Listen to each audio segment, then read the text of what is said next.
کیا لوگ یہ خیال کیے ہوئے ہیں کہ صرف یہ کہنے سے کہ ہم ایمان لے آئے چھوڑ دیے جائیں گے اور ان کی آزمائش نہیں کی جائے گی؟ اور جو لوگ ان سے پہلے ہو چکے ہیں ہم نے ان کو بھی آزمایا تھا اور ان کو بھی آزمائیں گے، سو اللہ ان کو ضرور معلوم کرے گا جو اپنے ایمان میں سچے ہیں اور ان کو بھی جو جھوٹے ہیں۔ کیا وہ لوگ جو برے کام کرتے ہیں یہ سمجھے ہوئے ہیں کہ یہ ہمارے قابو سے نکل جائیں گے؟ جو فیصلہ یہ کرتے ہیں برا ہے۔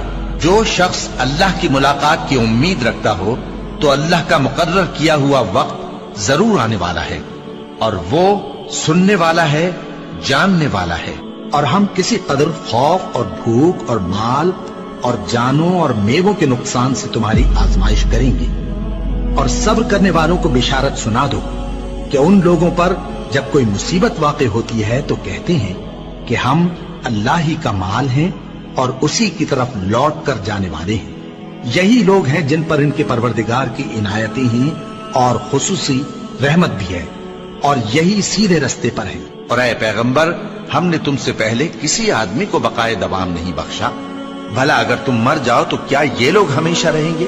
ہر شخص کو موت کا مزہ چکھنا ہے، اور ہم تم لوگوں کو سختی اور آسودگی میں آزمائش کے طور پر مبتلا کرتے ہیں، اور تم ہماری طرف ہی لوٹ کر آؤ گے۔ کوئی مصیبت زمین میں اور خود تم پر نہیں پڑتی مگر بیشتر اس کے کہ ہم اس کو پیدا کریں ایک کتاب میں لکھی ہوئی ہوتی ہے، اور یہ کام اللہ کو آسان ہے، تاکہ جو فائدہ تمہیں حاصل نہ ہو سکا اس کا غم نہ کھایا کرو، اور جو تم کو اس نے دیا ہو اس پر اترایا نہ کرو۔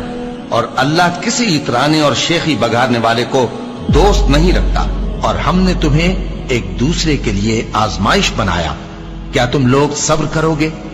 اور تمہارا پروردگار تو دیکھنے والا ہے۔ اے اہل ایمان، تمہارے مال و جان میں تمہاری آزمائش ضرور کی جائے گی، اور تم اہل کتاب سے اور ان لوگوں سے جو مشرک ہیں بہت سی ایذا کی باتیں سنو گے، تو اگر صبر اور پرہیزگاری کرتے رہو گے تو یہ بڑی ہمت کے کام ہے۔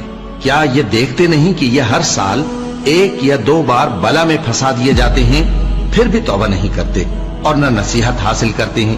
اور جو مصیبت تم پر واقع ہوتی ہے سو تمہارے اپنے کرتوتوں سے، اور وہ بہت سے گناہ تو معاف کر دیتا ہے۔ اور تم زمین میں اللہ کو عاجز نہیں کر سکتے، اور اللہ کے سوا نہ تمہارا کوئی دوست ہے اور نہ مددگار۔ کیا تم یہ خیال کرتے ہو کہ یوں ہی بہشت میں داخل ہو جاؤ گے، اور ابھی تم کو پہلے لوگوں کی سی مشکلیں تو پیش آئی ہی نہیں؟ ان کو بڑی بڑی سختیاں اور تکلیفیں پہنچیں، اور وہ صعوبتوں میں ہلا ہلا دیے گئے، یہاں تک کہ پیغمبر اور مومن لوگ جو ان کے ساتھ تھے سب پکار اٹھے کہ کب اللہ کی مدد آئے گی۔ دیکھو، اللہ کی مدد ان قریب آیا چاہتی ہے۔ اللہ کسی شخص کو اس کی طاقت سے زیادہ کا ذمہ دار نہیں بناتا۔ اچھے کام کرے گا تو اس کو ان کا فائدہ ملے گا، برے کرے گا تو اسے ان کا نقصان پہنچے گا۔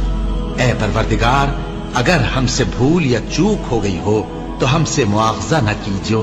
اے پروردگار، ہم پر ایسا بوجھ نہ ڈالیو جیسا تو نے ہم سے پہلے لوگوں پر ڈالا تھا۔ اے پروردگار، جتنا بوجھ اٹھانے کی ہم میں طاقت نہیں اتنا بوجھ ہم پر نہ رکھیو، اور اے پروردگار ہمارے گناہوں سے درگزر کر اور ہمیں بخش دے اور ہم پر رحم فرما۔ تو ہی ہمارا مددگار ہے، سو ہم کو کافروں پر غالب کر۔